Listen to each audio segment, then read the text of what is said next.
So power outages, storms, and HVAC resilience, keeping your home comfortable while the grid isn't. And Brian is my co-host, and I will be reading the slides. And then we have this quote by Benjamin Franklin: "By failing to prepare, you are preparing to fail."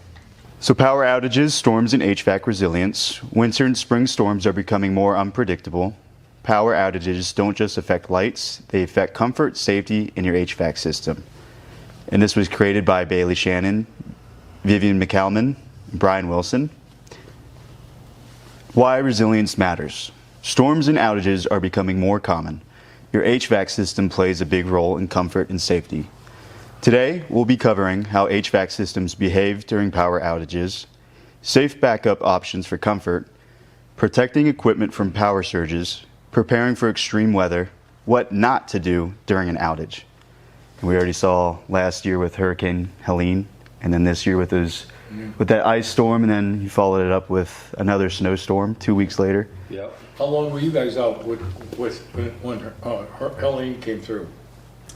I did not lose power at my house. Okay, you have a generator. No, I don't. And you're over in Pisgah. Right. I'm over there by Henderson, Transylvania County line. Okay.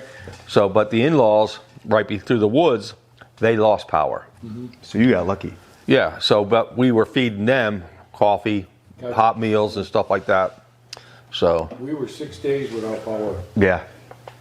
We were down in Greenville by the BMW plant. Mm-hmm. About 4 days.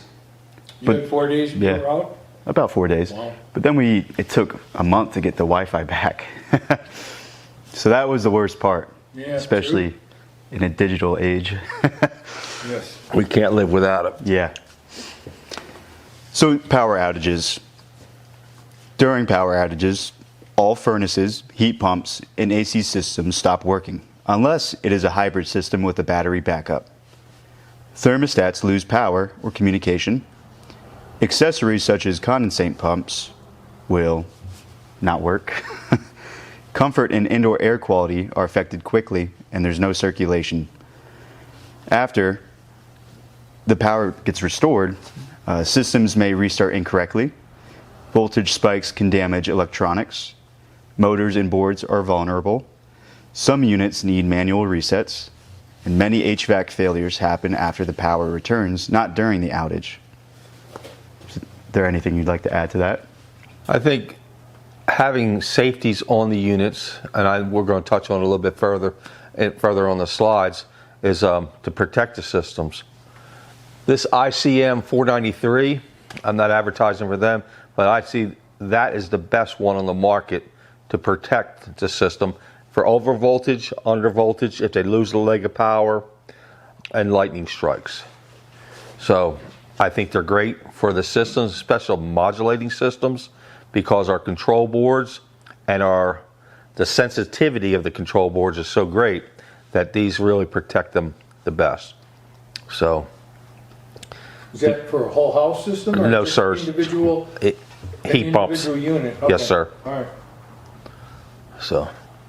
And even when it's hot out, extremely hot summers, Yeah. there'll be rolling blackouts Yes. in the area, and then there'll be power surges, right? Surges and drops. Okay. So if the power gets too low, it will take it out of the circuit. If power gets too high, it'll take it out of the circuit. So, and we may address it more as we go further on. Yeah. And then what would you be looking at in terms of a repair cost in case something like that happens? What could be affected? The boards, if they're not covered on the warranty in that application because it's not a manufactured defect, it is a act of God, so to speak. So they're not particularly covered. Then you'd have to go through the homeowners association or homeowners insurance, and then you'd have to fight it out with that. But anywhere from $1,000, $5,000, if it's compressors or if it's control boards, and some of these control boards are huge. So there's so much electric. Yeah, and they have so much electronics in them, and some of them are difficult to install.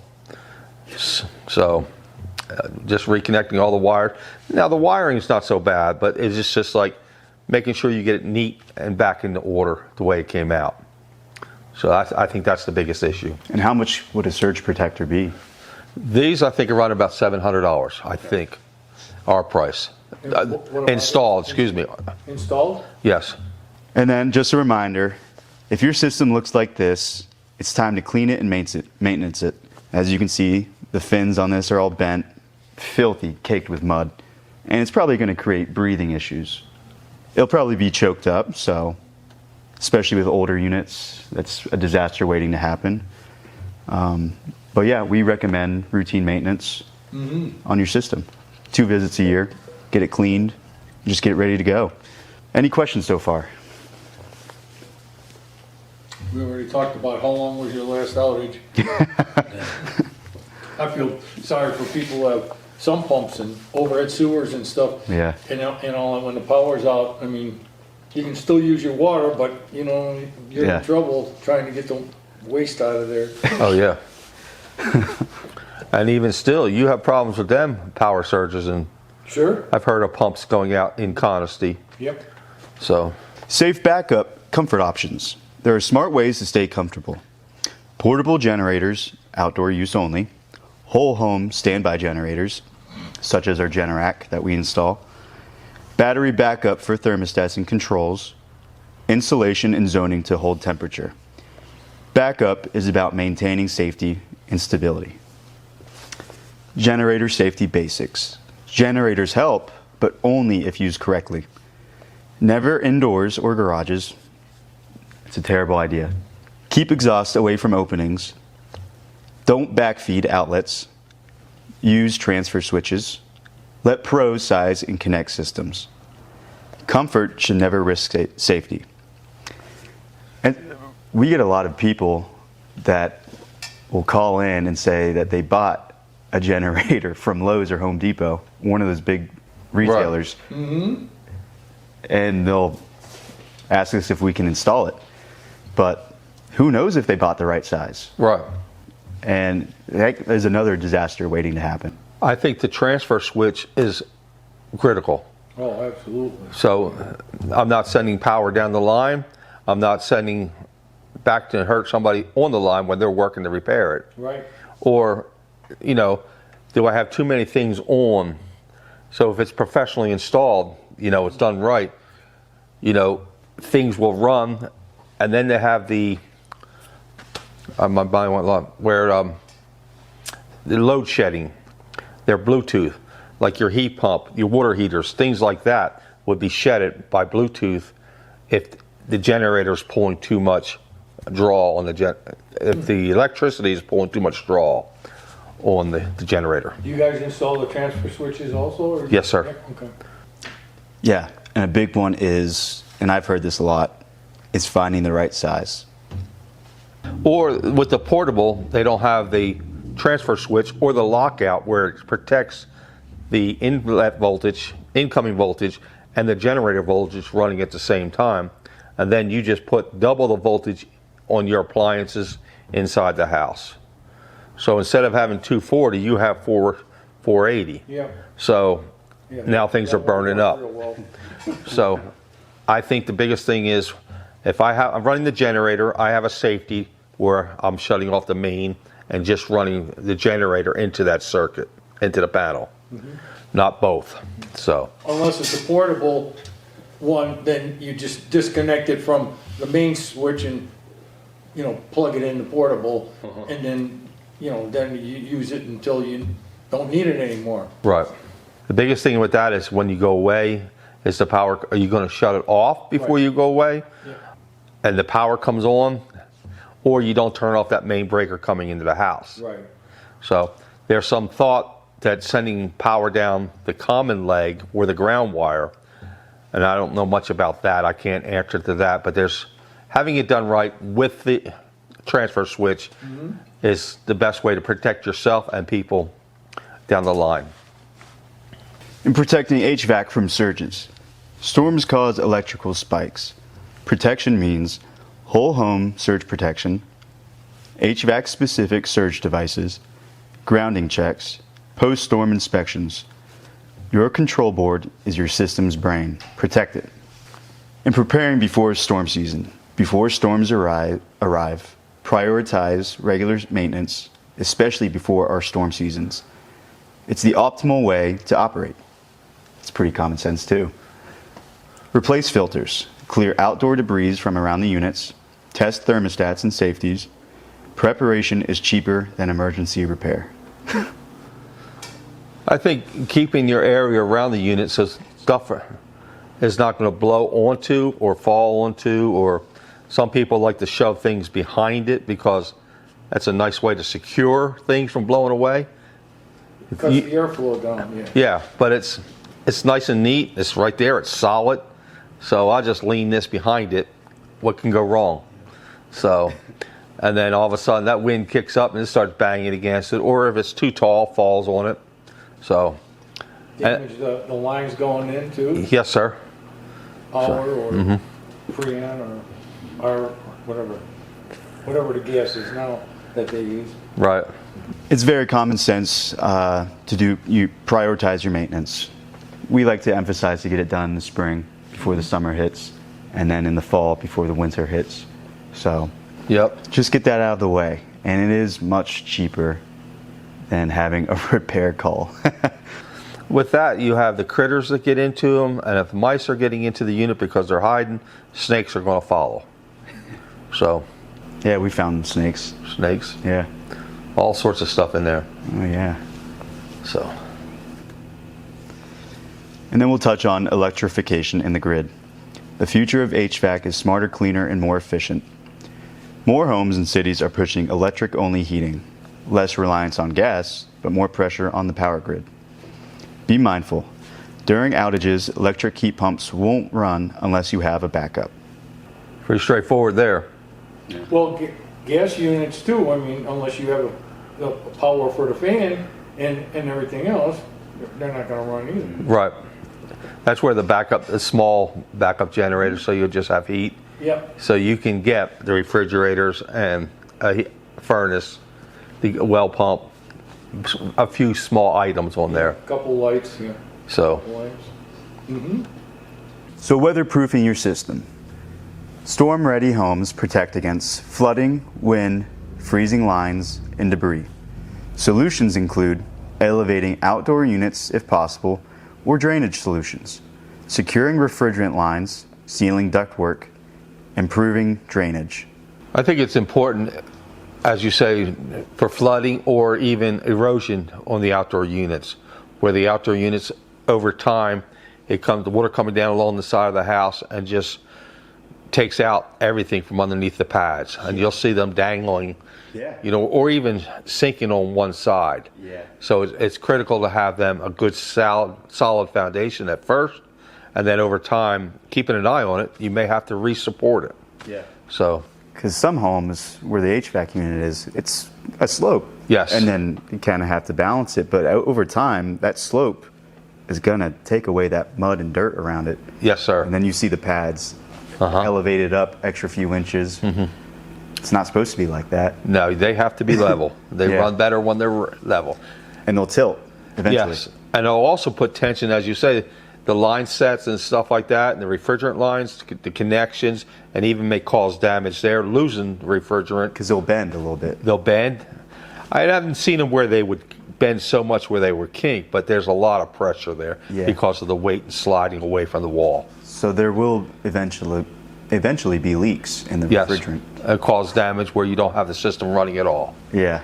So, And then on social media, I've seen, especially with the last storm, the ice storm that we had last month, I've seen pictures circulating and people telling peers and friends on Facebook to invest in building an awning above the HVAC unit, the outdoor unit.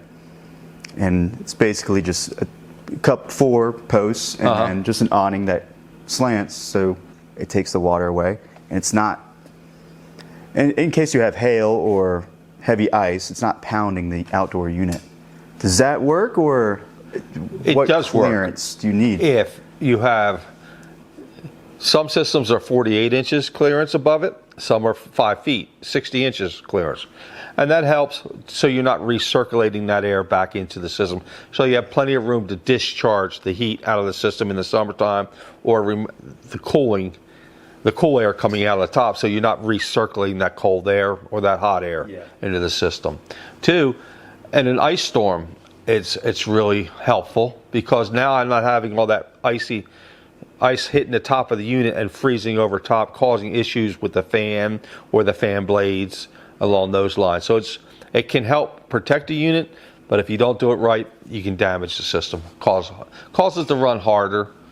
It just chokes it up if it's not enough space, right? That's correct. So if you're causing it to run harder, the longevity is going away.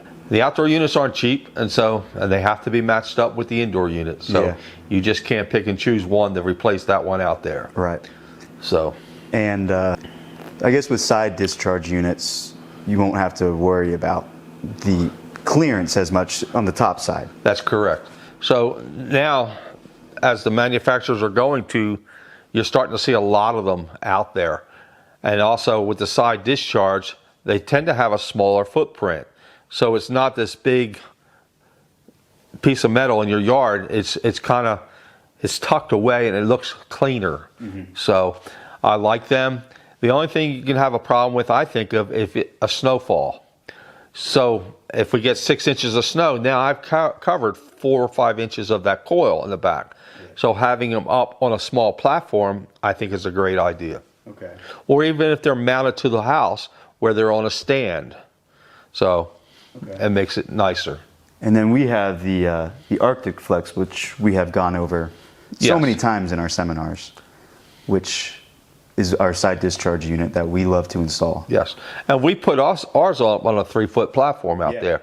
So now I don't have to worry about snow. I don't have to worry about water, the stream back there, if it was to overflow, even leaves for that matter. Right. So I don't have to worry about debris as much, but they still need to be maintenance and service. Yeah. So and when you're mowing, you won't have to worry about the grass clippings. That's a very good point. Rocks being kicked up and smacking the side of the unit. That's a real good point. Yeah. Don't think about that this time of year because I don't have the mower out. Yeah. So it's coming up. yes, real quick. Yeah. So.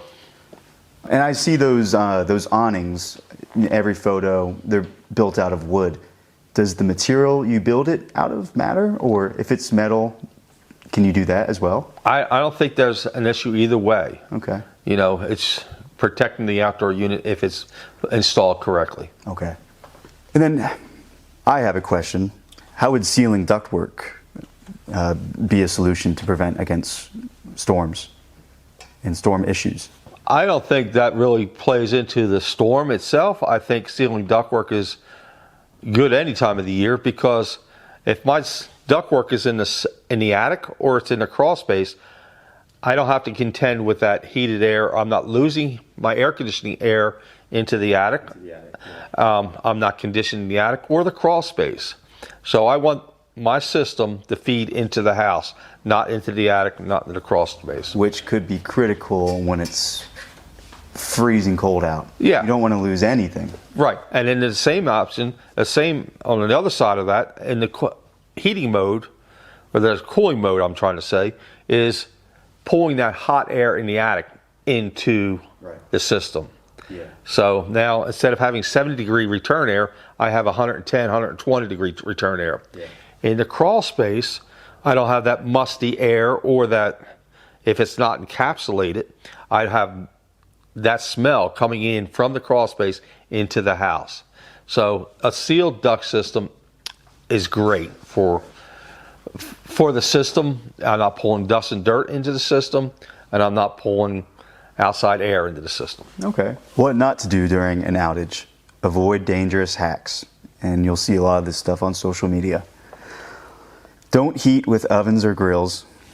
Yep. I feel like that's pretty common sense. Don't even think about bringing a grill inside. Don't run generators indoors, so that would be a portable generator. Bringing that in like maybe the garage. Right. Don't bypass safeties. They're there for a reason. Don't keep restarting equipment. There's two things, in an emergency situation, it seems like common sense goes out the window. Yeah. So as the grills, I'm going to cook inside the house with a grill. So now I got that carbon monoxide, that smell. Generators, well, I'll just do it for a little bit, you know. I'll open the garage door a little bit, move some of that air. Well, that's still going to seep into the house. Yeah. And then bypassing safeties, I'm only going to do it for 15 minutes, you know. No, I forgot or something happened where I didn't replace that safety. You're just putting yourself in harm's way. You know, if you have to, move to another location until you can get up and going. Rent a hotel. Rent a hotel, go stay with family, friends, whatever. Yeah. Do what you have to do to protect yourself and be smart. Yeah. So, if you think about doing anything in crisis mode, make a pros and cons list beforehand. or ask somebody else that may know more about it. Yeah. So, Common storm myths. Truth. Storm damage is often invisible at first. Turning it on and off helps. Any generator can run HVAC. New systems don't need protection. Outages can't damage equipment. So these are all myths. yeah. I think of having the right size generator, having it sized properly for the house, what you want to do in the power outage. Yeah. Do I just want to run a few refrigerator, freezer, a few lights, well pump? You know, having a size, making sure you can do what you want to do. If you're trying to do a whole house, have the Generac, have the whole house system measured correctly, sized correctly, and installed correctly. Yes. Shortcuts can cause fires, damages to the equipment in the house, electrical outside, to the generator. Yeah. There's just so many different things that can happen if you don't have it Yeah. done professionally. And you can overload some of the things in your home. Without a doubt. So now I'm running the generator and I haven't turned off the main power. The main power's coming in and the generator's coming, sending power in. Now I have 480 volts coming into the house. So there's a fire potential. You're going to damage electronics, computers, TVs, whatever. So, and the list goes on. Yeah. So, Turning it on and off helps. yeah. That's yeah, a without a common doubt. one. So it'll come on this time. Yeah, it'll come on this time. So I say that. It's just set it and leave it or turn it off until you're ready. You know you have the right power on. If the power is not coming in correctly from inside the house, from to the line, then if it's lights are flickering or stuff like that, wait. Yeah. Just wait until the power comes in and you know everything's back to normal. Mm-hmm. And I think we all understand what it means to be back to normal. It's just like things are working. Yeah. Now, if things are working in some part of the house and not everywhere in the house, you may have a potential problem with the incoming line. Yeah. So that you'd have to wait and see and just check things out slowly. Mm-hmm. Just don't think, I'm going to turn it on, everything's going to be back to normal. Yeah. So. And homeowner Q&As. We're here to help you and review your options. You can schedule a no-obligation comfort consultation today. And a couple of these questions are: Is my equipment too old to protect? What is the weakest point in my setup? Are there financing options? What should I do first if the power goes out? Can I talk to someone before committing? And then we have our maintenance comfort plan. Mm-hmm. We do a monthly plan, which is about $20 a month, or a yearly plan, which is $239 a year. We have specials for the maintenance plan. We have a 10% off a yearly maintenance plan. We covered electric, gas, and dual fuel systems. You get 2 maintenance visits, priority emergency service, discount on services, and much more. And we also have a maintenance plan that loops in generators. Right. And we cover generators like... So 2 separate plans. Yes, sir. Mm-hmm. Okay. But if you have one, the other 2 will be discount. Yes. Because you have 2 systems. So. Yep. Okay. Understand. How we help with resilience. We support homeowners with storm readiness inspections, surge protection installs, generator integration guidance, emergency planning. Our goal is comfort, safety, and peace of mind. Keep your home comfortable when the grid isn't. You can schedule your storm readiness check and ask about surge protection and backup options. And we also like to run these types of educational seminars. Yeah, well, I've been here several times, Yeah. you guys know that. Yep. Yep. And just education is also ties right into preparedness. It helps you make a better decision Yeah. on what you want to do for your house. Yeah, yeah. And you guys are up to date on all technologies and everything, so, you know, that helps, you know. Yes. Now with AI coming in and everything else. Way of the future. Yep. Okay, is that it? Yes, sir. Thank you. Thank you for joining us.